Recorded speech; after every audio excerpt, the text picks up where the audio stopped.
England 1847. The morning fog hung thick over the countryside as Eleanor Collins stared out the carriage window, watching the rolling hills of Hampshire pass by.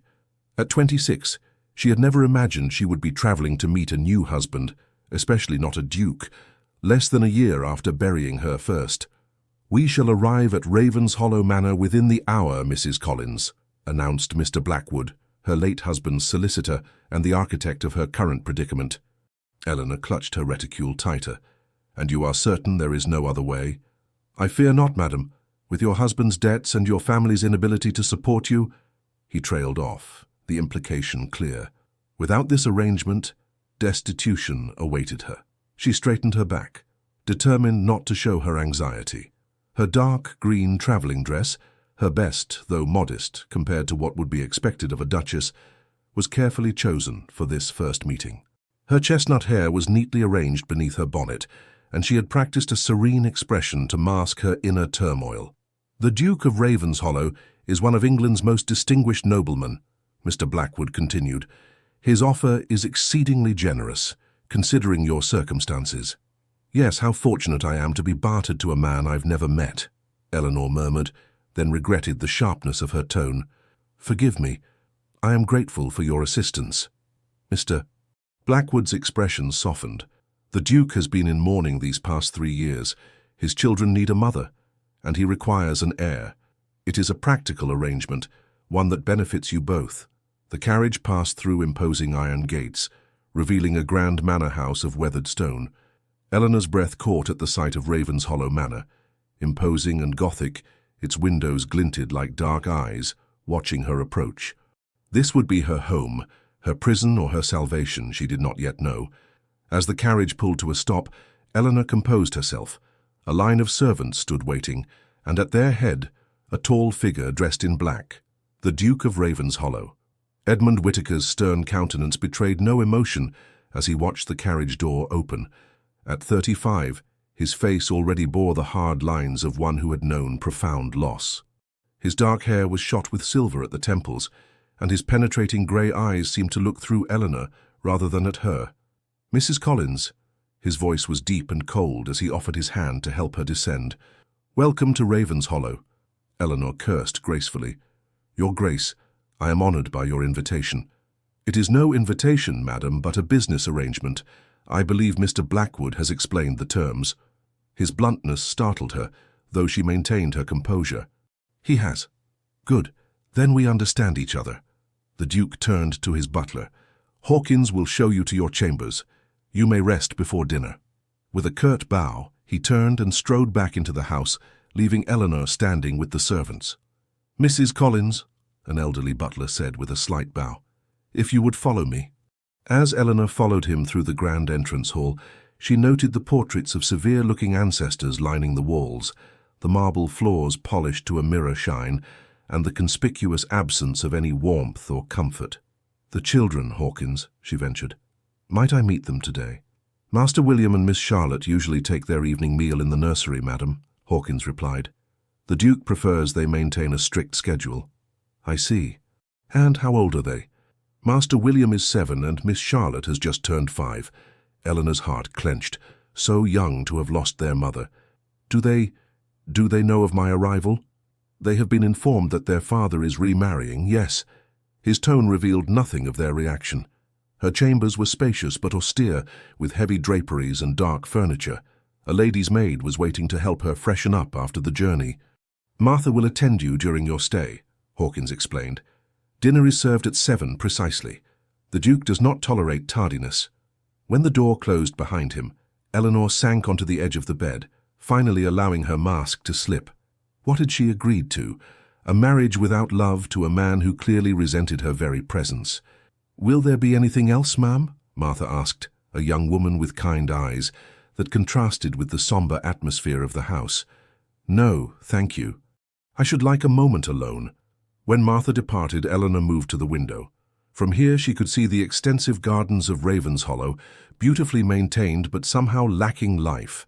In the distance, she spotted 2 small figures walking with a woman she presumed to be their governess, William and Charlotte. The children she was expected to mother, though their father had made it clear she would be nothing more than a convenient presence in their lives. "Courage, Eleanor," she whispered to herself. "You have survived loss before, you will survive this too." The dinner that evening was a stilted affair. The Duke sat at the head of the long table, Eleanor at the opposite end, a distance that seemed to symbolize the chasm between them. "I trust your accommodations are satisfactory," he said, after they had been served the first course. "Quite, Your Grace. Ravenshollow is magnificent. It has been in my family for 10 generations. His pride was evident, though his expression remained impassive. "Tomorrow we shall discuss the details of our arrangement more thoroughly. For now, you should know that I expect you to fulfill the duties of Duchess with propriety and dignity." Eleanor set down her soup spoon. "And what of your children, Your Grace? What are your expectations regarding them?" Something flickered in his eyes.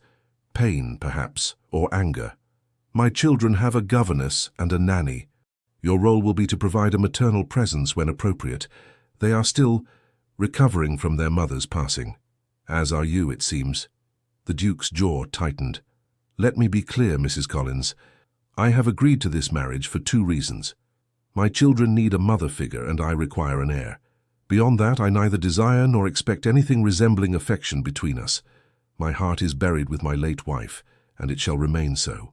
The bluntness of his declaration, though not unexpected, stung nonetheless. "You speak with remarkable candor, Your Grace. I prefer honesty to false pretenses. If these terms are unacceptable to you, say so now before the banns are read." Eleanor met his gaze unflinchingly. "I entered into this arrangement with full awareness of its nature. I have no romantic illusions about our union." "Excellent. Then we understand each other." He raised his wine-glass slightly. "To a mutually beneficial arrangement." Eleanor raised her own glass, though she did not drink. "When shall we marry?" "A fortnight from today, a small private ceremony. There will be no celebration." "As you wish." The remainder of the meal passed in near silence. When the Duke finally excused himself to attend to business matters, Eleanor felt she could breathe again. She declined dessert and asked to be shown back to her chambers. As she prepared for bed, the enormity of her decision weighed upon her. Tomorrow she would meet the children, the true reason she had accepted this loveless arrangement.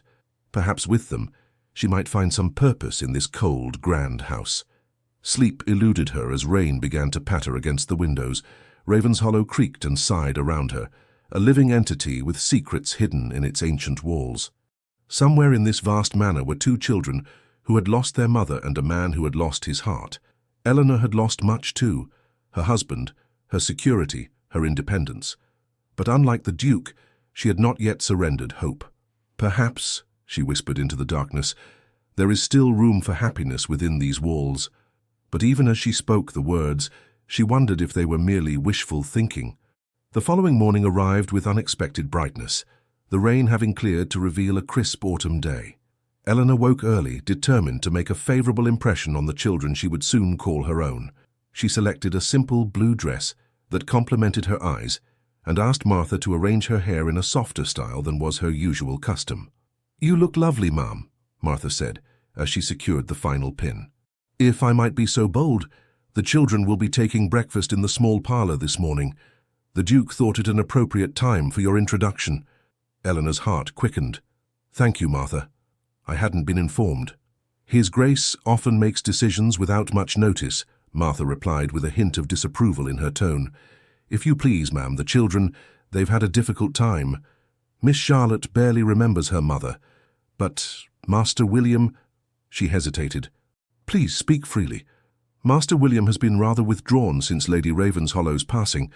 He's protective of his sister and wary of change." Eleanor nodded. "I understand. Thank you for telling me." The small parlor was bathed in morning light when Eleanor entered. 2 children sat at a round table, their backs straight and faces solemn. The governess, a severe-looking woman, stood nearby. "Mrs. Collins," the governess acknowledged with a slight curtsy. "I am Miss Pemberton. Allow me to present Master William and Miss Charlotte Whittaker." William was a serious-looking boy, with his father's grey eyes and dark hair. Charlotte, fair-haired and delicate, regarded Eleanor with undisguised curiosity. "Children, this is Mrs. Collins," Miss Pemberton continued. "As you know, she will soon be married to your father." Eleanor smiled warmly. I'm very pleased to meet you both. William's expression remained guarded. Are you to be our new mother? The directness of his question caught Eleanor off guard. I would be honored to care for you, but I would never presume to replace your mother. Our mother is in heaven, Charlotte announced, her small voice matter of fact. Father says we must not forget her. And you must not, Eleanor agreed, taking a seat at the table. She will always be your mother. Perhaps in time you might think of me as a friend. Miss Pemberton cleared her throat. The children must complete their breakfast before their lessons, Mrs. Collins. Of course, may I join them? The governess seemed surprised by the request, but nodded stiffly. Eleanor spread a napkin across her lap and accepted a cup of tea from a footman. What lessons do you have today? Arithmetic and geography, William answered reluctantly. And I am learning my letters, Charlotte added with a touch of pride. How wonderful! I was always fond of geography myself, Eleanor said. Perhaps sometime you might show me what you're learning. William studied her suspiciously. Father says you lived in London. Is that true? Yes, though I was raised in Dorset, not far from the sea. Charlotte's eyes widened. Have you seen mermaids? A small laugh escaped Eleanor. I'm afraid not, though I've often looked for them. Miss Charlotte, Miss Pemberton admonished, we do not speak of such fanciful nonsense. Eleanor noticed how the little girl's face fell. Perhaps not mermaids, she said gently, but I've seen dolphins leaping in the waves and once a whale spouting in the distance. Charlotte gasped with delight, while William's rigid posture relaxed slightly. Was it terribly large? He asked, curiosity momentarily overcoming his reserve. Enormous, like a small island moving through the water. For the remainder of breakfast, Eleanor spoke of the sea and its creatures, careful to balance wonder with factual information that might meet with Miss Pemberton's approval. By the time the meal ended, Charlotte was smiling, and William, though still reserved, had asked several thoughtful questions. Mrs. Collins. The Duke's voice from the doorway startled them all. He stood watching, his expression unreadable. Your Grace, Eleanor acknowledged, rising from her seat. Children, it is time for your lessons, he said. Miss Pemberton, please escort them to the schoolroom. As the children filed out, Charlotte turned to wave shyly at Eleanor. William merely nodded, but it felt like progress nonetheless. When they were alone, the Duke approached. I see you've met my children. Yes, they're delightful. Charlotte is so bright, and William is remarkably thoughtful for his age. Something that might have been pride flickered across his face. They are well bred. They miss their mother, Eleanor said softly. His expression hardened. That is not a subject for discussion, Mrs. Collins. Forgive me, but if I am to care for them, you are to provide a feminine presence and ensure they learn proper social graces. Their emotional welfare is not your concern. Eleanor felt a flash of indignation. With respect, Your Grace, if I am to be their stepmother, their emotional welfare must be my concern. The Duke regarded her with surprise, clearly unaccustomed to being challenged. You speak boldly for someone in your position. I speak as someone who cares for children's well-being. Surely we can agree on that at least. After a long moment, he inclined his head slightly. You may spend time with them when their lessons permit. Miss Pemberton will inform you of appropriate occasions. It was a small victory, but Eleanor would take it. Thank you. Now, if you would accompany me to the library, we have matters to discuss regarding our marriage contract. The formal arrangements were exactly as Mr. Blackwood had described, cold, practical, and devoid of sentiment. Eleanor would have security and position. The Duke would have a proper mistress for his household and the possibility of an heir. The ceremony would be performed by special license in the private chapel at Ravenshollow, with only essential witnesses present. You understand that while you will bear the title of Duchess, many aspects of the household will remain under my direct control, the Duke stated as he signed the documents. I understand my place, Your Grace, Eleanor replied, signing her own name with a steady hand. Good. I have business in London for the next several days. We shall marry upon my return. Eleanor looked up in surprise. You're leaving? The estate does not run itself, Mrs. Collins. Miss Pemberton will continue to oversee the children. Mrs. Winters, the housekeeper, will acquaint you with the household routines. And with that, he was gone, leaving Eleanor to navigate her new surroundings alone. The following days established a pattern. Eleanor would breakfast with the children, then spend the morning learning the extensive workings of Ravenshollow from the efficient Mrs. Winters. In the afternoons, she would take tea in the nursery, gradually earning Charlotte's trust and chipping away at William's reserve. On the third day, she discovered the library contained a magnificent atlas. That evening, she brought it to the nursery for William's inspection. "This shows the whale migration routes," she explained, pointing to markings on the ocean expanse. "They travel thousands of miles each year." William's eyes widened with genuine interest. "Father never showed me this." "Perhaps he was saving it until you were older," Eleanor suggested. "But I think you're quite capable of understanding it now." From the corner where she played with her dolls, Charlotte called, "Tell us about the mermaids again." Miss Pemberton, who had been darning by the fire, pursed her lips but said nothing. "Instead," Eleanor suggested, "shall I tell you about the fishermen I knew in Dorset? They had the most extraordinary tales of the sea, all true ones." As the days passed, small changes occurred. Charlotte began to seek Eleanor out, bringing her drawings and whispering secrets. William remained more cautious, but occasionally Eleanor would catch him watching her with thoughtful consideration rather than suspicion. One afternoon she discovered him in the garden, attempting to construct a small boat from sticks and leaves. "That's quite clever," she remarked, kneeling beside him despite the damage to her skirts. "But if you use bark for the hull, it might float better." William looked skeptical. "Do you know about boats?" "My father taught me to make them when I was about your age," she confessed. "We would race them in the stream near our cottage." "Your father wasn't a duke," Eleanor smiled. "No, he was a country doctor, not grand at all, but very wise and kind."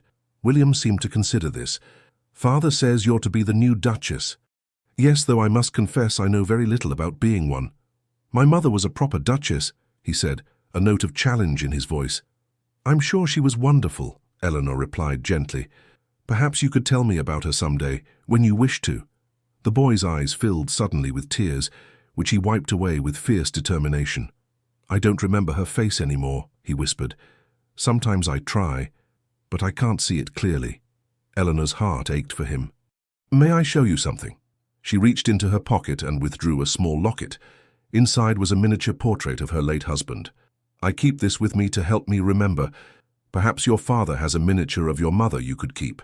William touched the portrait with a gentle finger. "Father put all her things away. He doesn't like us to speak of her." "Sometimes," Eleanor said carefully, "when people are very sad, they find it difficult to speak of those they've lost. It doesn't mean they've forgotten or stopped loving them." The boy regarded her solemnly. "Would you ask Father if I might have a picture of Mother?" "I will," she promised. "Now, shall we find some bark for your boat?" That evening, Eleanor wrote a letter to the Duke in London, carefully describing the children's activities and progress. At the end, she added a tentative request. "William has expressed a desire for a miniature portrait of his late mother. I believe it would bring him comfort to have her image close. Might I have your permission to provide him with one?" 3 days later, a package arrived from London. Inside was a small portrait of a beautiful woman with William's solemn eyes and Charlotte's fair hair. There was no note, no acknowledgement of Eleanor's request, but the portrait itself was answer enough. When she presented it to William, the boy's face transformed with joy and grief in equal measure. "This is exactly how I remember her," he whispered. That night, for the first time, William allowed Eleanor to tuck him into bed alongside Charlotte. "Will you tell us a story?" Charlotte pleaded. "Not tonight, my dear. It's quite late," Miss Pemberton interjected. "Just a short one," Eleanor suggested. "About the sea, perhaps." Miss Pemberton sighed but retreated to her chair by the fire. Eleanor told them of lighthouses and the brave men who kept them, of ships guided safely home through treacherous waters. As Charlotte's eyes grew heavy, she leaned against Eleanor's arm. Even William seemed peacefully drowsy. "Good night, dear ones," she whispered, tucking the blankets around them. "Sleep well." As she turned to leave, William's voice stopped her. "Mrs. Collins?" "Yes, William?" "Thank you for the portrait of Mother." Eleanor smiled. "You're very welcome." "Father arrives home tomorrow," he added, his expression serious once more. "Yes, I know. Will you still visit us in the nursery once you're married?" "Every day," she promised. "If you wish it." William nodded, seemingly satisfied. "Good night, Mrs. Collins." As Eleanor left the nursery, She realized that in just a week these children had claimed a piece of her heart. Tomorrow she would marry their father, a man who had explicitly stated he had no interest in her, beyond her practical value to his household. Yet, as she prepared for bed, Eleanor found herself hoping that perhaps, in time, the Duke might come to see her as more than just a convenient arrangement. For the children's sake, if nothing else, she wished for some measure of warmth between them. The thought was still with her when she finally drifted to sleep, the children's trusting faces the last image in her mind. The day of the wedding dawned cold and clear, with frost etching delicate patterns on the window panes of Ravenshollow. Eleanor stood in her chambers, allowing Martha to fasten the buttons of her wedding gown, a modest creation of ivory silk with lace at the collar and cuffs. Her hair was arranged simply, adorned only with a small spray of white roses. "You look beautiful, Ma'am," Martha said, stepping back to survey her work. "Thank you." Eleanor's voice was steady, though her hands trembled slightly as she adjusted her lace gloves.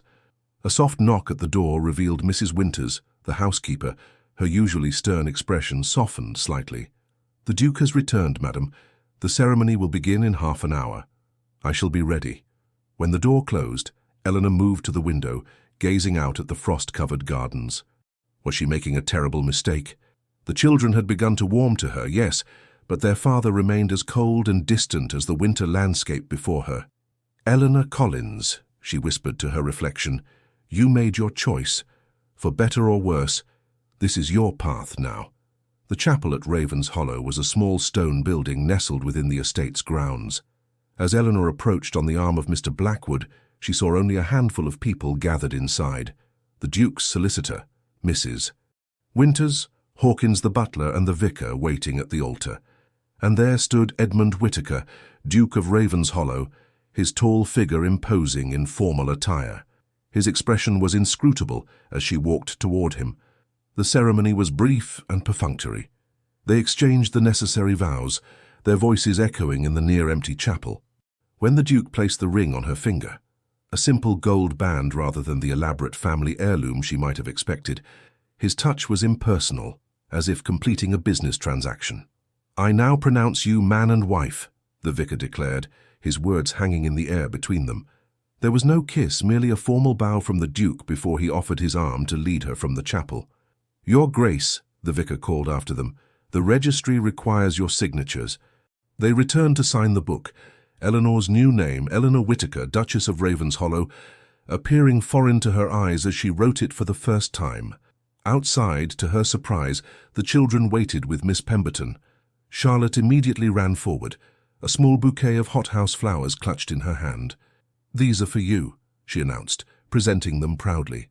"William helped me pick them." Deeply touched, Eleanor knelt to accept the gift. "They're beautiful. Thank you both." William hung back, watching cautiously. "Does this mean we should call you Mother now?" Eleanor glanced up at the Duke, whose jaw had tightened at the question. "You may call me Eleanor," she said gently, "or whatever feels comfortable to you." "Come, children," Miss Pemberton interrupted. "Her Grace will want to rest after the ceremony." "Actually," Eleanor said, rising to her feet, "I would be delighted if the children would join us for luncheon." She looked to the Duke. "If that meets with your approval, of course." After a moment's hesitation, he nodded. "Very well, Miss Pemberton, please prepare the children." As they walked back to the main house, the Duke maintained a careful distance between them. "I trust your accommodations have been satisfactory during my absence," he said formally. "Yes, thank you. Everyone has been most kind." "And the children?" "Mrs. Winters informs me you've spent considerable time with them." Eleanor detected a note of something in his voice. Disapproval, curiosity. "They're wonderful children, Your Grace. Charlotte is so imaginative, and William has such a keen mind. William has been difficult since his mother's death. Miss Pemberton reports he has been more engaged this past week. He misses her greatly," Eleanor said carefully. "Thank you for sending the portrait. It meant the world to him." The Duke's step faltered slightly. It was a reasonable request. Luncheon was a stilted affair, though the children's presence provided some relief from the tension. Charlotte chattered happily about the flowers she had chosen, while William observed the adults with his characteristic thoughtfulness. "Will there be cake?" Charlotte asked suddenly. "Mother always said weddings should have cake." A painful silence fell over the table. The Duke's knuckles whitened around his fork. "Charlotte," Miss Pemberton admonished, "that is quite enough." Eleanor intervened gently. "There is no cake today, but perhaps we might ask cook to prepare something special for dessert." The Duke set down his utensils with a decisive click. "Children, you are excused. Miss Pemberton, please take them back to the nursery." When they had gone, he turned to Eleanor, his expression cold. "I would appreciate it if you would not make promises to my children without consulting me first." "It was merely a suggestion about dessert," Eleanor replied, trying to keep her voice even. "It begins with dessert and ends with them growing attached, expecting things I cannot provide." "You mean affection?" His eyes flashed. "I mean false hopes. They have already lost one mother. I will not have them believing in fairy tales about happy families." Eleanor set down her napkin. "With respect, Your Grace, they are children. They deserve whatever happiness we can give them. They deserve stability and structure, not emotional indulgence." "And why must those things be mutually exclusive?" Eleanor challenged. "Why can they not have both security and love?" The Duke stood abruptly. "Because love is transient, Your Grace. It deceives and then it destroys. I will not build my children's future on such a fragile foundation." With that, he strode from the room, leaving Eleanor alone at the vast dining table on her wedding day. The weeks that followed established a rhythm to their unusual marriage. Eleanor gradually took over management of the household, proving herself both capable and efficient. The Duke retreated to his study for most of the day, emerging only for dinner, where conversation remained painfully formal. At night they retired to separate chambers. The Duke had made it clear that while he expected an heir eventually, he was not yet prepared to fulfill that aspect of their arrangement. Eleanor found her joy in the hours spent with the children. Under her gentle guidance, Charlotte blossomed, her natural exuberance finding appropriate outlets. William remained more reserved, but increasingly sought Eleanor's company, particularly in the library where they would pore over maps and natural history volumes together. One evening, as winter tightened its grip on Ravenshollow, Eleanor was reading to the children in the nursery when the door opened unexpectedly to reveal the Duke. "Father!" Charlotte exclaimed, jumping up to greet him. "Good evening, Charlotte." He patted her head awkwardly. "William!" The boy nodded solemnly. "Father, I apologize for the interruption," the Duke said, his gaze moving to Eleanor. "I was not aware you were here." "We were just reading about explorers," William volunteered. "Eleanor knows about Captain Cook's voyages." The Duke's eyebrow raised at the familiar use of her name, but he made no comment. "Indeed. My father was interested in exploration," Eleanor explained. "He had several books on the subject." "May Father join us?" Charlotte asked, tugging at the Duke's coat. Eleanor saw him stiffen, clearly uncomfortable. "I'm sure your father has important matters to attend to." "Actually," the Duke said, surprising them all, "I believe I can spare a few minutes." He lowered himself stiffly into a chair, his tall frame incongruous among the nursery furniture. Charlotte immediately climbed onto his lap, while William sat nearby watching carefully. "Please continue," the Duke said to Eleanor. She resumed reading, acutely aware of his gaze upon her. When she described Cook's navigation techniques, the Duke unexpectedly interjected to explain celestial navigation in terms the children could understand. "Father knows about the stars," William told Eleanor. "He taught me the constellations last summer." "Did he?" Eleanor smiled, glimpsing for the first time the father beneath the Duke's forbidding exterior. "Perhaps when spring comes, we might all observe them together." The Duke made no commitment, but neither did he dismiss the suggestion. When the children were finally tucked into bed, Eleanor and the Duke walked together down the corridor. "You're good with them," he said abruptly. The unexpected compliment caught her off guard. "Thank you. They make it easy. They're wonderful children." "They were not always so. After their mother died." He stopped, seeming to regret having raised the subject. Eleanor ventured carefully. "Children are remarkably resilient, but they need guidance through their grief." The Duke's face hardened. "And you believe I failed to provide that?" "Not at all. I merely meant I have done everything in my power to protect them from further pain," he interrupted, "including this marriage of convenience." Eleanor met his gaze steadily. "And yet you deny them the comfort of speaking about their mother, of remembering her openly." "You overstep, Your Grace." "Perhaps," she acknowledged, "but I speak only out of concern for William and Charlotte." They had reached the door to her chambers. The Duke stood rigidly, internal conflict evident in the tightness of his jaw. "My wife, my first wife, was everything to them," he said finally. "To me. When she died, something in this house died with her. I cannot resurrect it, nor would I try. I would never presume to replace her," Eleanor said gently, "but perhaps in time we might build something new, for the children's sake." He looked at her then, really looked at her, as if seeing her clearly for the first time. "You are not what I expected, Eleanor Collins." "Whitaker," she corrected softly. "Eleanor Whitaker now." A flicker of something, recognition perhaps, crossed his face. "Yes. Good night, Lady Ravenshollow." "Good night, Your Grace." As winter deepened, subtle changes appeared at Ravenshollow. The Duke began to join them occasionally for tea in the afternoon. He would listen as Eleanor read to the children, sometimes adding his own knowledge to the stories. Once, to everyone's astonishment, he brought a wooden toy ship he had carved for William. "It's not very good," he said gruffly, "but after hearing about your interest in exploration—" William's face had lit up with joy. "Did you make this, Father? Truly?" "I did, though it's been many years since I attempted such craftsmanship." "It's magnificent," the boy declared, examining every detail. Eleanor had caught the Duke's eye over William's head, sharing a moment of quiet understanding that felt like the first true connection between them. Yet for every step forward, there seemed to be a retreat. The Duke remained fiercely private, rebuffing any attempt to discuss his late wife or his own feelings. His moments of warmth were invariably followed by periods of withdrawal. Christmas approached, bringing with it the question of traditions and celebrations. Eleanor found herself facing resistance from the Duke when she suggested decorating the Great Hall. "Ravenshollow has not celebrated Christmas since my wife's passing," he informed her coldly. "The children receive gifts, of course, but there are no festivities." "But surely some observance would bring them joy," Eleanor pressed. "Not extravagant, just some greenery, perhaps, a Yule log. My decision is final." Eleanor might have accepted his verdict had she not later overheard Charlotte asking William if Father Christmas would find them this year.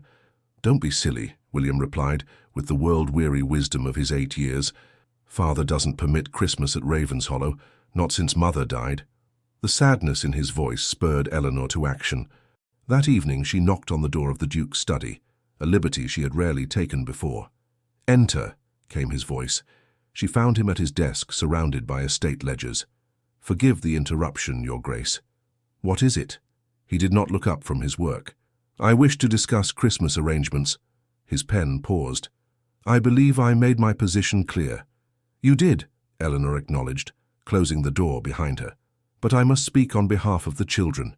Now he did look up, a warning in his eyes. "My children." "Our children," she corrected gently, "at least in the eyes of society and the law. And they deserve a Christmas. They have never complained." "Because they dare not," Eleanor interrupted. "They have learned to suppress their desires rather than risk your disapproval." The Duke rose to his feet, anger evident in the set of his shoulders. "You presume too much about matters you do not understand." "Then help me understand," she challenged. "Why deny them something as simple as Christmas decorations? What possible harm could it do?" "It was my wife's favorite holiday," he said, his voice suddenly raw with emotion. "She transformed Ravenshollow each December. Every garland, every candle was placed by her hand. The children would help her decorate the tree, and she would—" He stopped, turning away. "I cannot bear to see pale imitations of her traditions." Eleanor's anger softened as understanding dawned. "You're not protecting the children from pain," she said quietly. "You're protecting yourself." His shoulders stiffened. "You know nothing of my pain." "I know what it is to lose someone you love," she replied. "My husband was not a grand man like yourself, but he was kind and good, and when he died, I thought the world had ended." She moved closer, though she did not touch him. "But the world continues, Your Grace, and so must we." The Duke turned, his expression a battlefield of emotion. "Do you think I don't know that? Every morning I wake and remember she is gone. Every night I retire alone with that same knowledge. Yet I rise, I manage the estate, I ensure my children's future. I continue." "Existing is not living," Eleanor said gently, "and neither is punishing yourself by denying joy, not only to yourself but to William and Charlotte." He studied her face as if searching for something. You truly care for them, don't you? I do, very much. After a long moment he sighed, his rigid posture softening slightly. What would you propose? Something modest. It was a small victory, but a significant one. Thank you, Your Grace. Edmund, he said unexpectedly, when we are alone you might call me Edmund. Eleanor felt a flutter of something warm in her chest. Thank you, Edmund. The Christmas preparations brought a new energy to Ravenshollow. Under Eleanor's direction, the servants hung simple evergreen garlands in the main hall. A Yule log was selected and prepared with traditional herbs. Eleanor herself crafted small gifts for the children and staff, working late into the night on her creations. To her surprise, the Duke, Edmund, did not retreat from these activities, but began to participate in small ways. He approved the placement of candles in the windows, a tradition from his own childhood. He instructed the groundskeeper to cut the finest spruce for the Great Hall, where a modest tree would be decorated. On Christmas Eve, the four of them gathered to adorn the tree.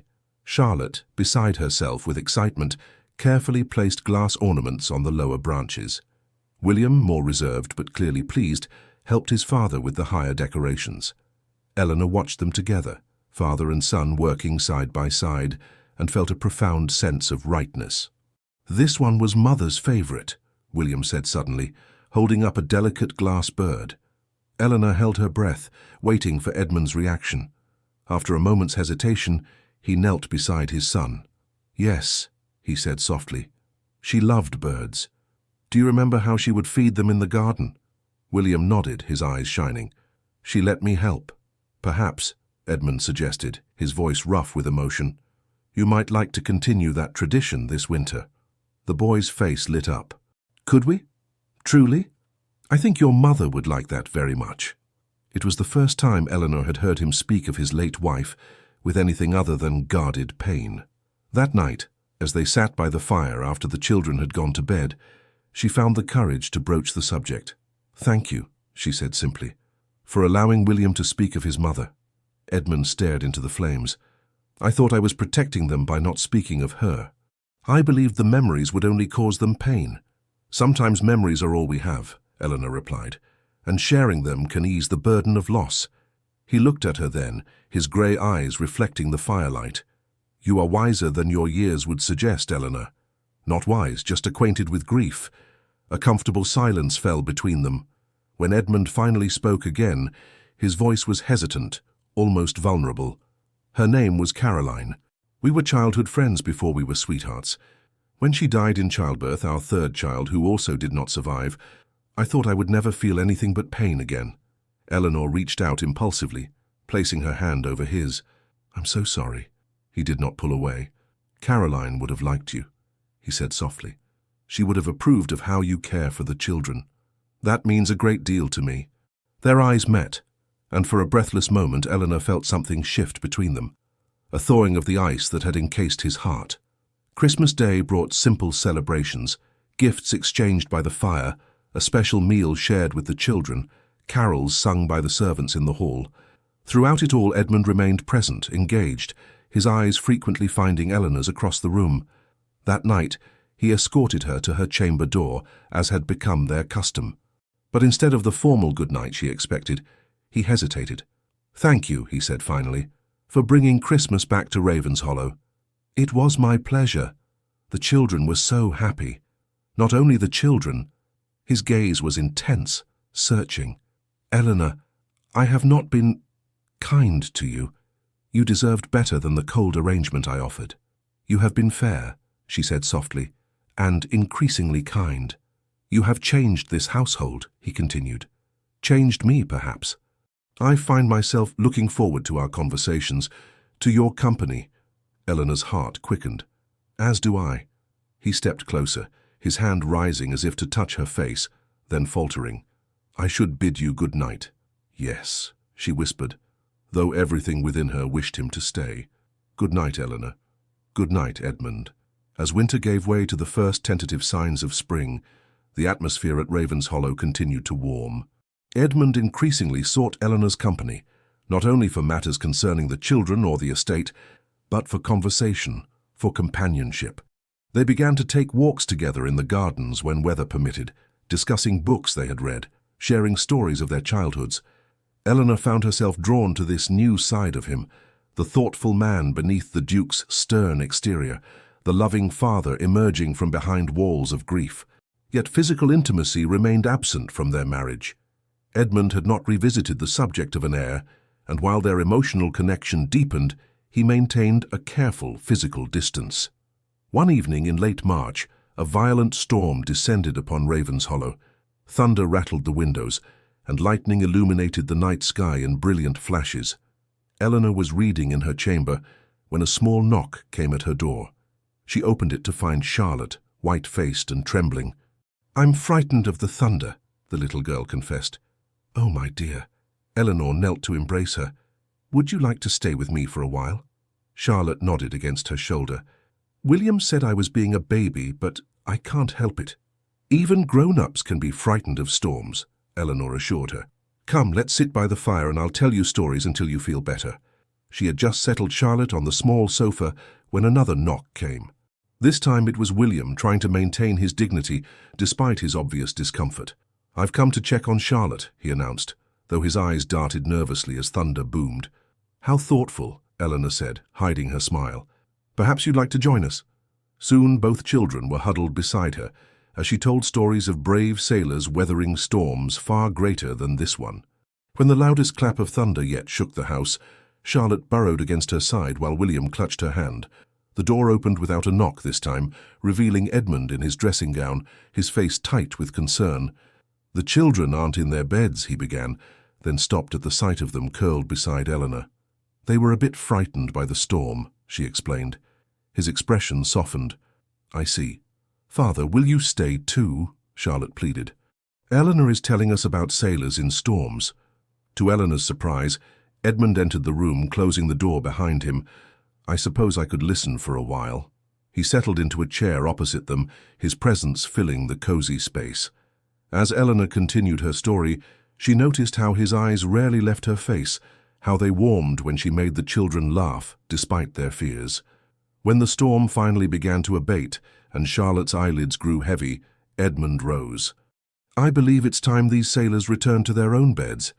"But, Father," Charlotte protested sleepily, "couldn't we stay with Eleanor tonight?" Edmund glanced at Eleanor, a question in his eyes. "I don't mind," she said softly. "Please, Father," William added unexpectedly, "just for tonight." After a moment's consideration, Edmund nodded. "Very well, but just this once." Eleanor helped settle the children in her large bed, tucking the blankets around them.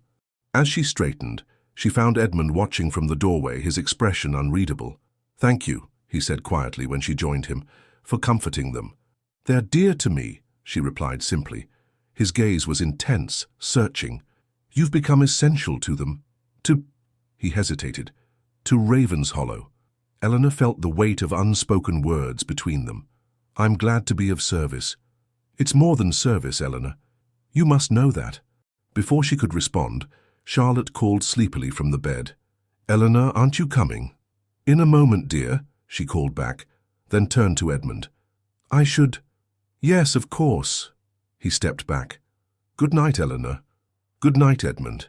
As she settled beside the children, Eleanor's mind whirled with possibilities. Had she imagined the longing in his eyes? Was it possible that this marriage of convenience was becoming something more? In the days that followed, Edmund seemed both drawn to her and troubled by that attraction. He sought her company, yet maintained a careful emotional distance. Eleanor, uncertain of his feelings and unwilling to risk the fragile peace they had established, followed his lead. Then came the evening that changed everything. Eleanor had been working with Mrs. Winters on household accounts when a message arrived from the village schoolmaster. A family had fallen ill, and the children needed temporary care. Without hesitation, Eleanor ordered the carriage prepared. "Your Grace," Mrs. Winters protested, "surely the village authorities can manage this matter. 3 children with no one to care for them?" Eleanor shook her head. "I cannot ignore such need when it is within my power to help." By the time Edmund returned from inspecting the tenant farms, Eleanor had installed the 3 Campbell children, aged 3, 5 and 7, in a guest chamber under Martha's watchful eye. The village doctor had assured her their illness was not contagious, merely the result of poor nutrition and cold conditions. "What is the meaning of this?" Edmund demanded when he discovered the situation. "You've brought strangers into our home without consultation." "They needed immediate help," Eleanor explained. "Their mother is in the infirmary, and their father was injured in the mill accident last month. There are proper channels for such charity." "They are children, Edmund," she interrupted, "not charity cases. Would you have had me leave them alone and afraid?" His expression darkened. "You overstep your authority." "Then I apologize," she said, though her tone held no regret. "But I would do the same again." To her surprise, William appeared in the doorway behind his father. "Are they very ill?" he asked anxiously. Eleanor softened. "No, dear, just tired and hungry. They'll be fine with proper care." Might I visit them?" the boy asked hesitantly. "I could bring them some of my books, perhaps." Edmund stared at his son in astonishment. William, who rarely showed interest in others, who guarded his possessions zealously, was offering to share with strangers. "That's very kind, William," Eleanor said warmly. "I'm sure they would appreciate it." The boy looked to his father for permission. After a long moment, Edmund nodded. "You may visit them tomorrow if the doctor approves." When William had gone, Edmund turned back to Eleanor. His expression conflicted. "You've changed him. Changed them both." "Children learn by example," she said simply. "They have good hearts." "As do you." His voice had softened. "Your compassion, it reminds me of—" "Caroline?" Eleanor suggested gently. He nodded. "She would have done exactly as you did today." Over the next week, the Campbell children became temporary members of the household. To everyone's surprise, William and Charlotte took them under their wing, sharing toys and stories. Edmund, initially resistant, found himself drawn into their games, his natural reserve melting in the face of childish enthusiasm. Eleanor watched in quiet joy as the man she had married gradually emerged from behind the Duke's formal facade. He laughed more freely, spoke more openly, even joined in an impromptu game of hide-and-seek that left Hawkins scandalized and the children delighted. One evening, as they sat together in the library after the children had gone to bed, Edmund regarded her with thoughtful eyes. "You've given William and Charlotte something I could not," he said quietly. "What do you mean?" "Joy. The courage to open their hearts." He set aside his book.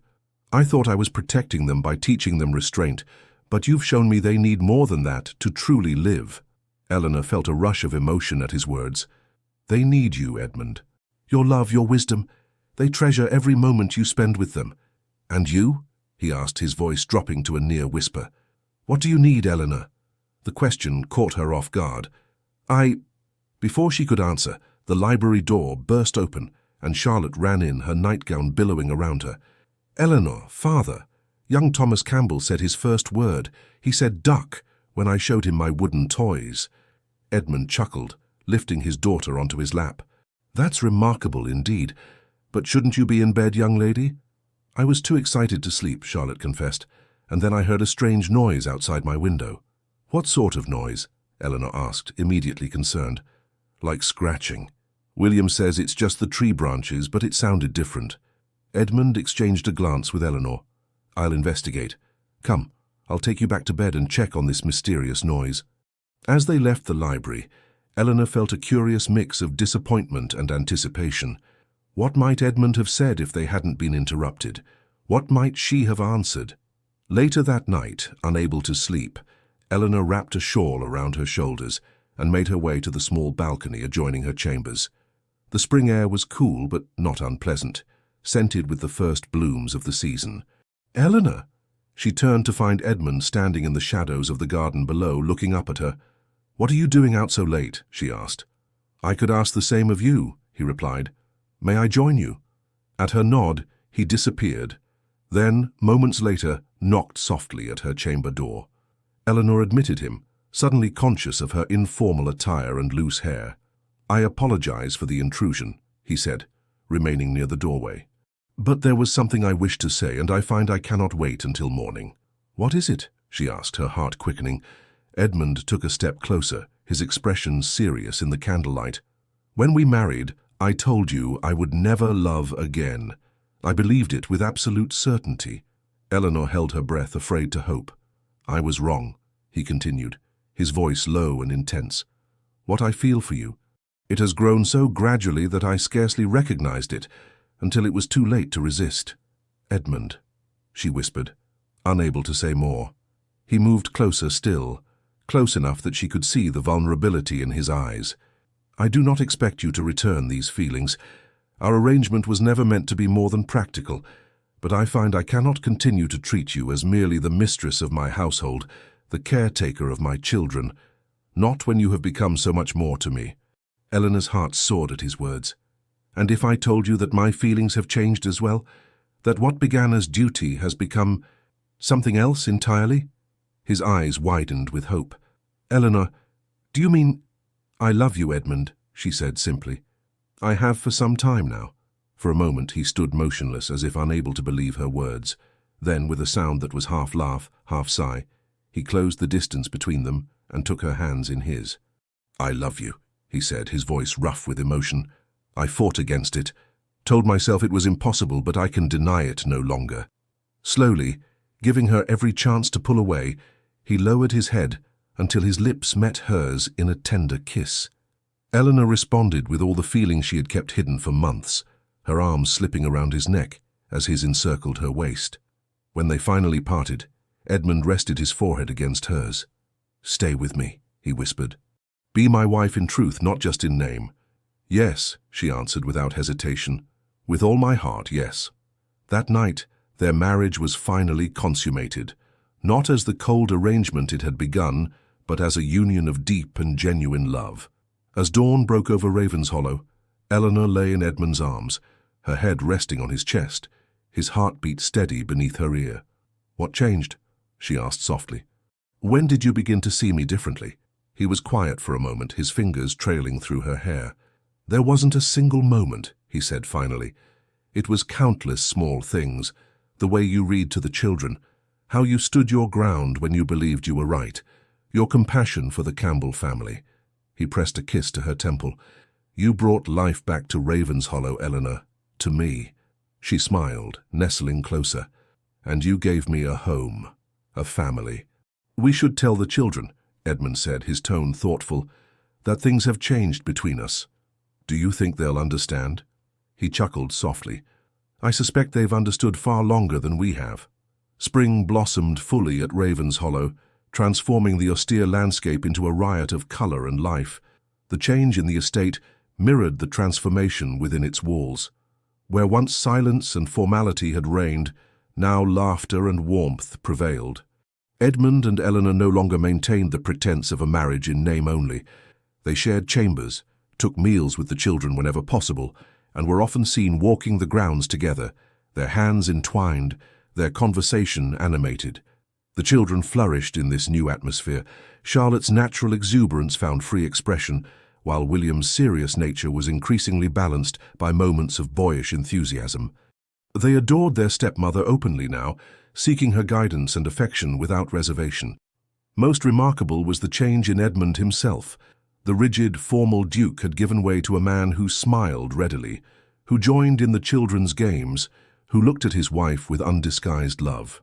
You're different, Father, William observed one afternoon as they worked together in the newly established workshop where Edmund was teaching his son the basics of carpentry. Am I? Edmund asked, guiding William's hands on the plane. You laugh more, the boy said seriously, and you don't look sad when you think no one is watching. Edmund paused, moved by his son's perception. I am happier now, he acknowledged. Are you, William? The boy nodded solemnly. I like it when you and Eleanor are happy together. It makes everything feel right. Like a proper family. Yes.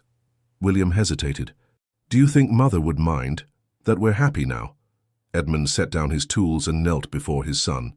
Your mother loved you more than anything in the world, William. Her greatest wish would be for your happiness. He touched the boy's cheek gently. And I believe she would be pleased that Eleanor cares for you as she would have. William's eyes brightened. I think so too. That evening, as Eleanor prepared for bed, Edmund shared the conversation. He worries that being happy somehow dishonors Caroline's memory, he said, his voice tinged with sadness. It's natural, Eleanor replied, brushing out her hair. He loved her deeply, as did you. Edmund moved behind her, taking the brush from her hands to continue the task himself. "I've been thinking," he said as he drew the brush through her chestnut waves, "that perhaps we should speak more openly of Caroline, not just when the children ask, but as a natural part of their lives." Eleanor met his eyes in the mirror. "I think that would bring them comfort. And you? Would it trouble you to hear me speak of her?" She turned to face him, taking his hands in hers. "Edmund, Caroline will always be a part of your life, of the children's lives. Loving me doesn't diminish what you shared with her, just as my feelings for you don't lessen the affection I held for my first husband." He pulled her into his arms, holding her close. "How did I come to deserve such wisdom and grace?" "The same way I came to deserve such love," she replied, smiling up at him. "Pure, unexpected fortune." May arrived, bringing with it plans for Charlotte's 6th birthday. The little girl had requested a picnic by the lake, with games and treats for her small circle of friends from the village. Eleanor threw herself into the preparations, determined to make the day special. She commissioned a new doll from the finest toy maker in London, sewed a matching dress for Charlotte to wear, and arranged for a small orchestra to play during the celebration. The morning of the birthday dawned clear and warm.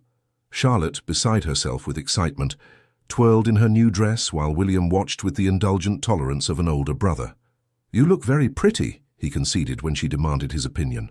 "Like a princess?" she pressed. "Like a very nice Charlotte," he replied diplomatically. Eleanor laughed, adjusting the ribbon in the little girl's hair. "You both look wonderful. Now, shall we see if your father is ready?" They found Edmund in his study, completing some urgent correspondence before the day's festivities. He looked up as they entered, his face lighting with pleasure at the sight of them. "My, what elegant company," he declared, setting aside his pen. "Especially the birthday girl." Charlotte performed an exaggerated curtsy, then rushed to hug him. "Is it time for the picnic yet, Father?" "Nearly," he assured her. "I've just one more letter to sign, and then I'm entirely at your disposal for the day." "Promise?" she asked seriously. "You have my word as a duke," he replied with equal gravity, though his eyes twinkled. The picnic was a tremendous success.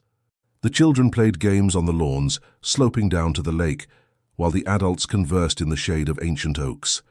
Eleanor, watching Edmund join in a game of blind man's buff, felt her heart swell with love for this man who had transformed from the cold, forbidding duke into a doting father and husband. Later, as Charlotte opened her gifts surrounded by admiring friends, William appeared at Eleanor's side. "She's very happy," he observed. "Yes, she is," Eleanor agreed. "Are you enjoying the day as well?" He nodded. "Father asked if I might like a similar celebration for my birthday in August." "And what did you say?" "That I'd prefer a smaller gathering, perhaps just the 4 of us, with a fishing expedition on the lake." Eleanor smiled, touched by his inclusion of her in his family circle. "That sounds perfect." As the day wound to a close and the guests departed, Charlotte declared it had been the very best birthday in the history of birthdays. Exhausted but elated, she fell asleep in the carriage on the short journey back to the house. Edmund carried her up to bed, with Eleanor and William following behind. As they tucked her in, still in her party dress since she was too tired for nightclothes, Charlotte stirred briefly. "Thank you for my perfect day," she murmured sleepily. "You're very welcome, sweetheart," Eleanor whispered, kissing her forehead. In the corridor outside, William hesitated before heading to his own room. "It was a good day," he said, his tone conveying deeper meaning than the simple words. "It was," Edmund agreed, placing a hand on his son's shoulder. "One of many to come, I hope." The boy nodded, then surprised them both by hugging Eleanor before retreating to his chamber. As they walked to their own rooms, Edmund drew Eleanor close. "Have I told you today how much I love you?" "You have," she smiled, "but I never tire of hearing it." "Then let me show you instead," he murmured, leading her toward their bedchamber. Later, as they lay entwined in the peaceful darkness, Eleanor reflected on the extraordinary journey that had brought them to this moment. What had begun as a cold arrangement had blossomed into the deepest love she had ever known. "What are you thinking?" Edmund asked, his voice drowsy. "How fortunate I am," she replied. "How different life might have been had Mr. Blackwood not arranged our meeting." "It wasn't fortune," he said, pulling her closer. "It was inevitable. Some part of me knew from the first moment I saw you standing in the entrance hall, trying so valiantly to hide your apprehension that you would change everything." Eleanor chuckled. "You certainly concealed it well with your talk of business arrangements and practical considerations." "Mere self-defense," he admitted. "I was terrified of feeling anything again, of risking the pain of loss. And now?" He kissed her softly. "Now I know that what we have is worth any risk." The following weeks passed in a haze of contentment. Edmund included Eleanor in estate matters, valuing her practical mind and compassionate perspective. Together, they implemented improvements for the tenants, established a small school on the estate for the workers' children, and hosted a May Day celebration that brought together all classes in a day of shared pleasure. Through it all, their love deepened, rooted now in genuine partnership as well as affection. The children thrived in the atmosphere of security and warmth, growing more confident and open with each passing day. Then came the morning when Eleanor awoke, feeling strangely unwell. The sensation passed quickly, but returned the next day, and the next. "Perhaps you should consult Dr. Harrison," Edmund suggested, concerned by the pallor of her normally rosy complexion. "It's nothing serious," she assured him, "just a passing indisposition." But when the symptoms persisted for a week, she reluctantly agreed to see the doctor. His examination was thorough, and his conclusion unexpected, though in retrospect, Eleanor realized she should have recognized the signs herself. "Congratulations, Your Grace," Dr. Harrison said with a smile. "You are with child. I estimate the birth will occur in early January." Eleanor sat motionless, overwhelmed by a flood of emotions. A child, their child. The heir Edmund had initially sought in their arrangement, now to be born of genuine love. She found him in the library, poring over estate maps. When he looked up and saw her standing in the doorway, he immediately rose, concern evident in his expression. "Eleanor, what did the doctor say?" She moved to him, taking his hands in hers. "Edmund, I'm with child." For a moment he stood perfectly still, his face registering shock, then wonder, then joy so intense it brought tears to his eyes. "A child," he whispered. "Our child." "Are you pleased?" she asked, though his reaction left little doubt. In answer, he swept her into a gentle embrace. "Pleased? Eleanor, you have given me more happiness than I ever thought possible, and now this gift as well. I am beyond pleased. I am overwhelmed with gratitude and love." The news of Eleanor's pregnancy brought fresh joy to Ravenshollow. Charlotte was ecstatic at the prospect of a baby sibling, immediately volunteering to help in every way possible. William's reaction was more measured, though his quiet excitement was evident in the careful way he began to make space in the nursery for the new arrival. Rearranging his own belongings without being asked, Edmund was transformed by the news, his happiness evident in everything he did. He insisted Eleanor rest frequently, brought her special treats from the kitchen, and spent hours discussing names and plans for the child's future. Only one shadow fell across their happiness. As Eleanor's condition progressed, she sometimes caught a flicker of fear in Edmund's eyes. Though he tried to hide it, she knew the source of his anxiety. Caroline had died in childbirth, along with their infant. One evening, as they sat together in their private sitting room, Eleanor finally addressed his unspoken fear. "Edmund," she said gently, taking his hand, "I am well and strong. Dr. Harrison says everything is progressing perfectly." He attempted a smile. "Of course, I have no doubts. But you do," she countered, "and it's natural that you should. What happened to Caroline was a tragedy beyond bearing, but it does not mean history will repeat itself." He looked away, his jaw tight with emotion. "I cannot lose you, Eleanor. The thought alone is unbearable." "You won't lose me," she assured him. "I promise you." Though he nodded, she knew his fears would not be easily dismissed. In the weeks that followed, she did everything possible to demonstrate her good health and spirits, while Edmund hovered protectively, arranging for the finest midwife in London to attend the birth and consulting multiple physicians about the latest advances in maternal care. As summer gave way to autumn, Eleanor's body changed, her slender frame now gracefully rounded with new life.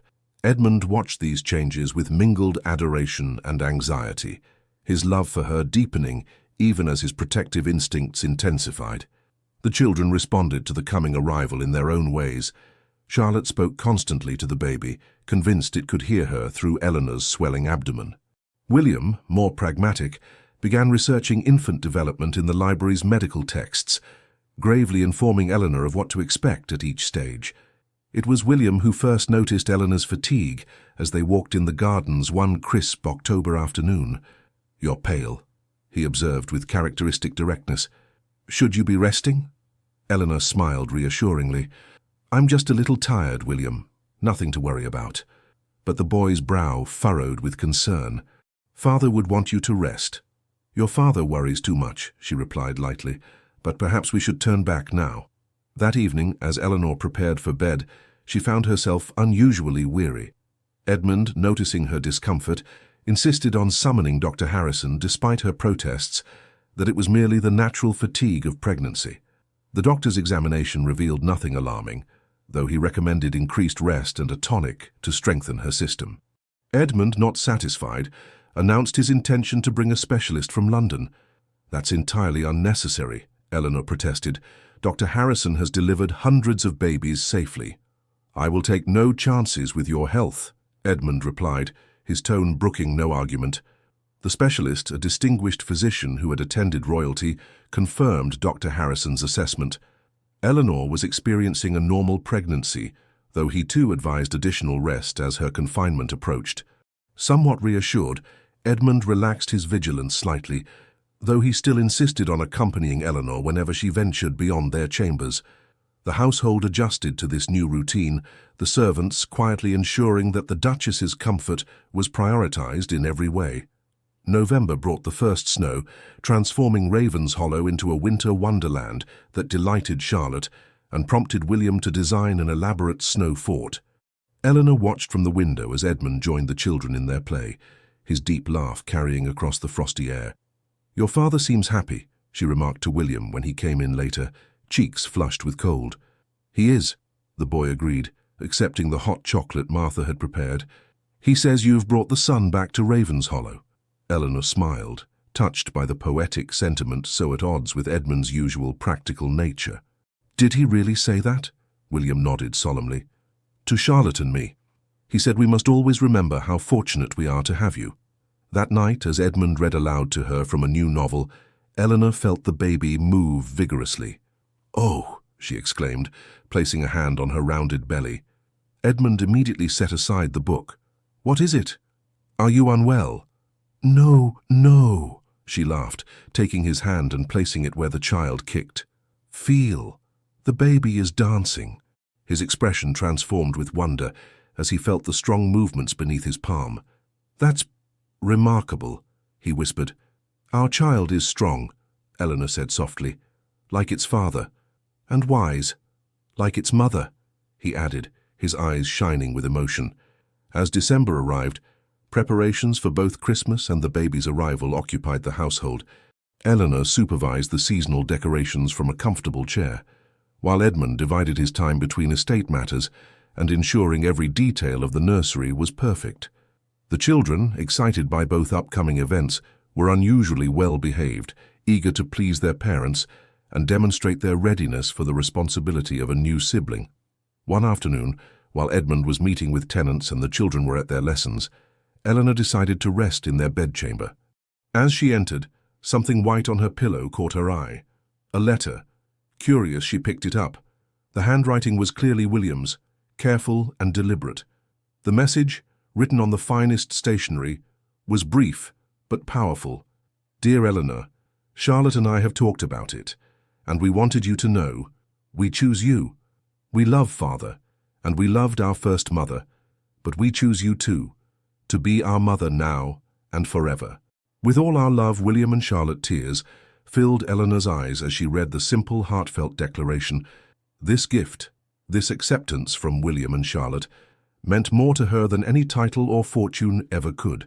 She was still holding the letter, tears streaming down her face when Edmund returned. His expression immediately shifted from greeting to concern. "Eleanor, what's wrong?" He crossed the room quickly, kneeling before her chair. Wordlessly, she handed him the letter. As he read, his own eyes grew moist. "They left it on my pillow," she whispered. "Edmund, they truly accept me." He took her hands in his. "Of course they do.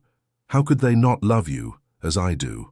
I've tried so hard to honor Caroline's memory while caring for them as my own, and you've succeeded beyond any hope I could have had, he assured her. You've given them permission to love again, just as you did for me. Eleanor wiped away her tears, smiling through her emotion. I should thank them. Where are they now? In the library with Miss Pemberton. Shall I fetch them? She rose carefully, one hand supporting her rounded belly. No, let's go to them together. They found the children bent over their lessons, William explaining a geography concept to Charlotte with serious patience. When they looked up and saw Eleanor's face, they exchanged nervous glances. Did you receive our letter? William asked, his voice deliberately steady, though his hands fidgeted with his pencil. I did, Eleanor replied, her voice thick with emotion. It's the most beautiful gift I've ever received. Charlotte slipped from her chair and hurried to Eleanor's side. We meant it, she declared earnestly. We choose you to be our mother, forever and ever. William approached more slowly, his expression solemn. Is that acceptable to you? Eleanor opened her arms, and William, abandoning his usual reserve, joined his sister in embracing her. Nothing would make me happier or more proud, she told them, than to be your mother in every way that matters. Edmund watched the scene, his heart full beyond measure. His family, once fractured by loss, was whole again, stronger perhaps for having been broken and mended with love's careful attention. Miss Pemberton, he said quietly to the governess, who was discreetly wiping her own eyes, perhaps the children might be excused from their remaining lessons today. Of course, Your Grace, she agreed with unusual warmth. Special circumstances indeed. That evening they dined together in the small family dining room, rather than the formal great hall. The conversation flowed easily, filled with plans for Christmas and the baby's arrival. Eleanor noticed how William now addressed her directly, rather than through his father, how Charlotte leaned against her arm with complete trust and affection. Later, as she and Edmund prepared for bed, he drew her into his arms. Happy? He asked, though her radiant expression answered the question. Beyond words, she replied. When I think of how we began, you warning me never to expect your love, me accepting a marriage of convenience out of necessity, it seems like a different lifetime. It was, he said thoughtfully. You've given me a new life, Eleanor. A second chance I never thought possible. She placed her hand over his heart. We gave each other that gift. As Christmas approached, the bond between Eleanor and the children deepened further. William began bringing her his schoolwork for review, valuing her insights and praise. Charlotte insisted on helping prepare for the baby, carefully folding tiny garments and arranging them in the nursery drawers. Edmund watched this blossoming relationship with quiet joy, his earlier fears about the pregnancy gradually easing as Eleanor remained healthy and strong. Though he still insisted on her resting frequently, he no longer hovered with obvious anxiety, trusting in her resilience and the excellent care provided by Dr. Harrison. Christmas Eve arrived with a gentle snowfall that transformed Ravenshollow into a glistening wonderland. The four of them gathered in the great hall, now festively decorated with greenery and candles, to place the final ornaments on the tree. This one is from last year, Charlotte announced, carefully hanging a painted wooden star. Eleanor helped me make it, remember? And this one, William added, displaying a delicate glass ship, was Father's gift to me. Eleanor watched them, one hand resting on her abdomen, where the baby moved restlessly. Every object on the tree told a story of their family's journey, from grief to healing, from formality to love. Edmund joined her, his arms slipping around her waist. Are you tired? Should you rest before dinner? I'm perfectly fine, she assured him. I wouldn't miss this for anything. They were interrupted by Hawkins, who entered bearing a small package. A delivery for Her Grace, he announced. Just arrived from London. Eleanor accepted the parcel with surprise. How curious. I wasn't expecting anything. Opening it, she found a small velvet box containing a magnificent pendant, a heart-shaped diamond surrounded by smaller stones that caught the firelight and scattered it in rainbow patterns. Edmund, she breathed. It's exquisite. He smiled, clearly pleased by her reaction. A Christmas gift and something more. Look inside the box. Beneath the pendant lay a folded note in Edmund's handwriting. To my beloved wife, you have taught me that a heart once broken can not only heal, but grow stronger. This pendant symbolizes my promise to love you, today and all our tomorrows. With eternal devotion, Edmund, oh Edmund, she whispered, tears threatening again. It's beautiful. He took the pendant from its box and fastened it around her neck. Not nearly as beautiful as you. Christmas Day dawned bright and clear. The morning was spent exchanging gifts by the fire, the children's excitement filling the house with joyous noise. Edmund presented William with a finely crafted telescope, while Charlotte received an elaborate dollhouse that Edmund had secretly commissioned months before. The children had prepared gifts as well. Charlotte had embroidered handkerchiefs for both her parents, the stitches uneven but made with evident care. William had written and illustrated a small book of poems, serious, thoughtful verses that revealed his sensitive nature, usually hidden beneath his reserved exterior. For Edmund and Eleanor, it was a day of profound gratitude. As they watched the children play with their new treasures, Edmund leaned close to whisper, "Did you ever imagine such happiness was possible?" "I hoped," she replied softly, "but the reality exceeds all my dreams." That night, after the children had gone to bed, still chattering about the day's events, Eleanor and Edmund sat together before the fire in their private sitting room. The baby was particularly active, prompting Eleanor to laugh as a particularly vigorous kick made her jump slightly. "I believe our child will be quite athletic," she remarked, guiding Edmund's hand to feel the movement. "Or perhaps musical," he suggested with a smile, "like its mother." Eleanor was about to reply when a sharp pain caught her by surprise. She gasped, her hand tightening around Edmund's. "Eleanor!" Alarm sharpened his voice. "What is it?" "I'm not sure," she began, but another pain interrupted her words. "Oh!" Edmund was immediately on his feet. "I'll send for Dr. Harrison." "Wait," she said, trying to remain calm. "It may be nothing. False pains are common in the later months." But another contraction, stronger than the first, made her reconsider. Perhaps the doctor would be wise after all. Edmund rang for a servant with such urgency that Hawkins appeared within moments, still in his evening attire. "Fetch Dr. Harrison immediately," Edmund ordered. "Tell him the Duchess may be in labor." "Yes, Your Grace." The butler departed swiftly, recognizing the seriousness of the situation. Edmund returned to Eleanor's side, his face tight with concern. "Let's get you to bed," he said gently. "Can you walk or shall I carry you?" "I can walk," she assured him, though she leaned heavily on his arm as another pain seized her. By the time they reached their chambers, the contractions were coming regularly. Martha arrived, having been alerted by Hawkins, and immediately began preparing the room according to the doctor's previous instructions. "It's too early," Edmund muttered, pacing beside the bed where Eleanor now lay. "The baby isn't due for another fortnight at least."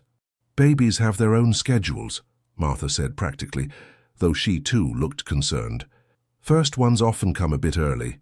Dr. Harrison arrived within the hour, his examination confirming what they already suspected. "The baby is coming tonight, Your Grace," he told Eleanor calmly. "Everything appears normal, though slightly ahead of schedule." Edmund's face had gone pale. "Is there any danger?" "No more than any birth," the doctor replied, his manner reassuring. "Her Grace is young and healthy, and the baby has been developing well."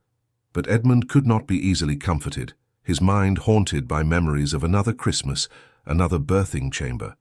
"I should send for the specialist in London," he said, moving toward the door.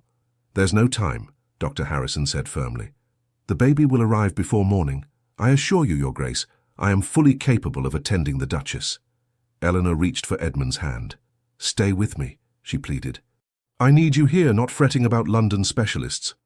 The naked fear in his eyes nearly broke her heart. "I cannot lose you," he whispered. "You won't," she promised. "We'll face this together, as we have everything else." The labor progressed steadily through the night.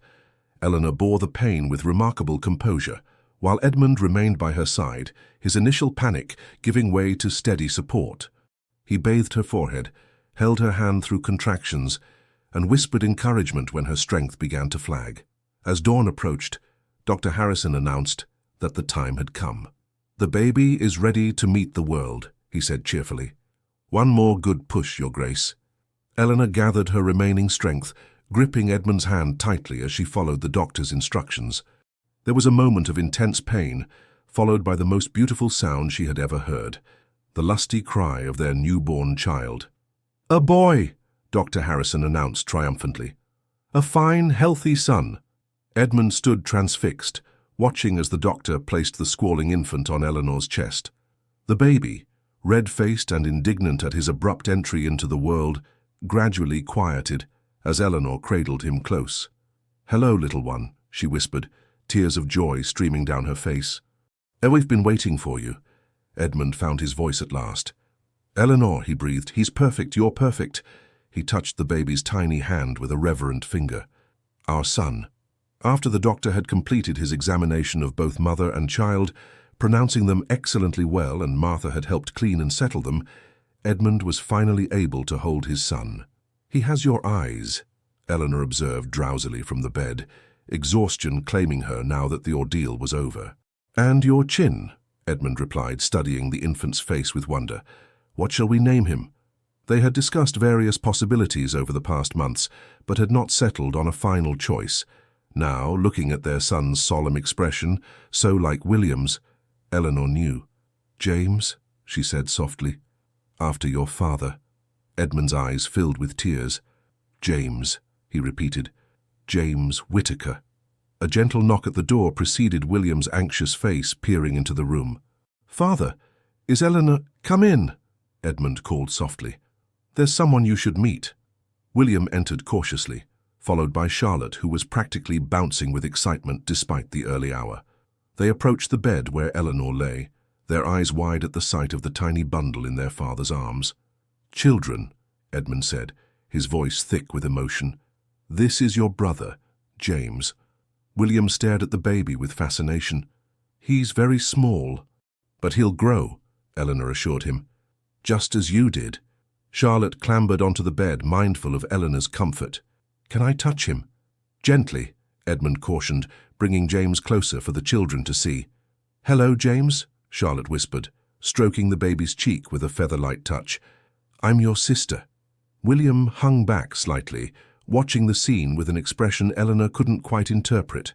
"William," she called softly. "Are you all right?" The boy looked up, his eyes suspiciously bright. Is he truly our brother? Even though—" Understanding dawned. "Even though I'm not your birth mother?" Eleanor finished gently. "Of course he is. We are a family, William. All of us." "The letter we wrote," he said hesitantly. "We meant it. We chose you to be our mother." "And I chose you as my children," she replied, holding out her free arm to him. "All three of you now." William moved forward then, allowing himself to be drawn into a careful embrace. "He's rather handsome," he conceded, examining his new brother with cautious approval. "For a baby." Edmund watched his family, his wife, his two eldest children, and the newborn son he had once feared would never exist, and felt a completeness he had never thought to experience again. The shadow of his first wife's death, which had haunted him for so long, seemed finally to lift in the presence of this new life, this new chance at happiness. Later, when the children had been persuaded to return to bed for a few more hours of sleep, and Martha had taken the baby to the cradle beside Eleanor's bed, Edmund sat holding his wife's hand, unwilling to leave her side even for a moment. "You should rest," she murmured, though her own eyes were fighting to stay open. "In a while," he promised. "I just want to look at you a bit longer." "I told you there was nothing to fear," she reminded him with a tired smile. "You were right, as usual." He raised her hand to his lips. "Eleanor, I don't have the words to express what you've given me, what you've given all of us." "You don't need words," she replied softly. "I see it in your eyes, in how you are with the children, in everything you do." He leaned forward to kiss her gently. "Rest now, my love. I'll be here when you wake." As Eleanor drifted into peaceful sleep, Edmund moved to the cradle where his son slumbered. The baby's tiny chest rose and fell with each breath, his perfect fingers curled into small fists. "Welcome to Ravenshollow, James," Edmund whispered. "Welcome to our family." In the days that followed, the house adjusted to its newest member. The children were endlessly fascinated by the baby, with William assuming a serious protective role, and Charlotte appointing herself assistant nursemaid. Eleanor recovered swiftly, her natural vigor reasserting itself. Within a week, she was able to join the family for meals, carrying James proudly for all to admire. Edmund watched over them all with a newfound serenity. The fear that had gripped him throughout Eleanor's pregnancy had finally released its hold, allowing him to embrace the joy of their expanded family without reservation. One evening, as January snow fell softly outside the windows, the five of them gathered in the family sitting room. The children sat on the floor playing a quiet game, while Eleanor nursed James discreetly in a comfortable chair. Edmund, watching them from his position by the fire, was struck by how completely his life had transformed in the span of a year. Last January, Ravenshollow had been a cold, empty place, its master as frozen as the winter landscape. Now warmth and life filled every corner, from the children's laughter to the baby's soft coos. "What are you thinking?" Eleanor asked, noticing his thoughtful expression. "That I am the most fortunate of men," he replied simply. William looked up from the game. "Because you have Ravenshollow?" Edmund smiled, shaking his head. "Because I have all of you." Charlotte beamed at this declaration, while William ducked his head, pleased but embarrassed by the sentiment. Later, when the children had gone to bed, and James slept peacefully in his cradle, Edmund and Eleanor stood together at the window, watching the snowflakes drift down in the moonlight. "I told you once that I would never love again," Edmund said softly, his arms encircling her waist. "That my heart was buried with Caroline. And I accepted those terms," Eleanor remembered. "How distant that seems now." "I believed it then," he confessed. "I truly thought myself incapable of loving anyone as I had loved her." Eleanor turned in his arms to face him. "And now I know that the heart has an infinite capacity for love," he said, his voice low and fervent. "What I feel for you doesn't diminish what I felt for Caroline. It exists alongside it, equally powerful but entirely different." "As it should be," she replied, touching his face gently. "Love isn't diminished by being shared." He kissed her then, pouring all his emotion into the gesture. When they parted, he rested his forehead against hers. "When you came to Ravenshollow, I offered you a cold arrangement. You've transformed it into the warmest of homes." "We did that together," she corrected him. "You, me, William, Charlotte, and now James. Each of us bringing our own light." From the cradle came a small sound, not quite a cry, but a gentle reminder of the new life they had created together. Eleanor moved to attend to their son, lifting him with practiced care.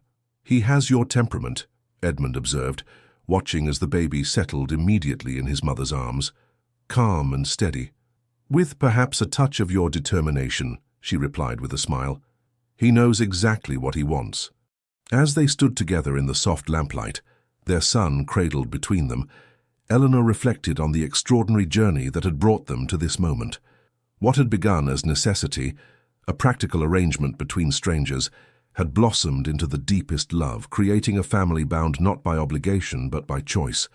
"I love you, Edmund," she said simply, the words encompassing all that lay between them, past grief and present joy, challenges overcome and future promises. "And I love you, Eleanor," he replied, "more than I ever believed possible." Outside, the snow continued to fall, wrapping Ravenshollow in a blanket of white that glistened in the moonlight. Inside, the warmth of family and love kept winter's chill at bay, a testament to hearts that had chosen to love again, to children who had chosen a mother, and to a duke who had discovered that his vow never to love again had been the one promise worth breaking. The end, dear listener. As our tale of Eleanor and Edmund draws to a close, perhaps you find yourself reflecting on your own journey through life's winters and springs. Like Ravenshollow Manor, our hearts sometimes grow cold with disappointment or loss, walls built high to protect what remains vulnerable within. But remember this, no heart is ever truly closed forever. Even in our darkest seasons, the possibility of renewal awaits, often appearing in the most unexpected forms. Just as Eleanor's gentle persistence melted the Duke's frozen heart, so too can new connections and quiet courage transform our own stories. Life seldom unfolds as we expect. The arrangements we make for practical survival can, with patience and openness, blossom into the very fulfillment we had ceased to believe possible. The children's simple letter, "We choose you," reminds us of a profound truth. Love is always, at its core, a choice we make, day after day. When you face your own challenges, when doubts whisper that happiness belongs to others but not to you, Remember Eleanor's quiet determination. Remember how Edmund learned that protecting oneself from pain also shields us from joy. Remember that families form not only through blood, but through the deliberate choice to care for one another. As you rest tonight, know that your story continues to unfold. Yesterday's sorrows need not determine tomorrow's possibilities. Like the frost that eventually yields to spring, your winter too will pass. Until then, may you find peace in the knowledge that second chances await, that healing comes in its own time, and that your heart, like the Duke's, holds more capacity for love than you might yet recognize. Sleep well, dream sweetly, and awaken renewed to write the next chapter of your own remarkable story. With deepest gratitude, Legends of the Fall. Thank you for staying with us until the very end of this story. From the bottom of our hearts, we ask you to subscribe, like, comment, and share this video, so we can continue to feel inspired to tell new tales full of love, redemption, and life-changing twists. Your support means everything. It's what keeps this channel alive. And don't go just yet. At the end of this video, another story suggestion from our channel will appear. Click and be surprised by more emotional journeys like this one.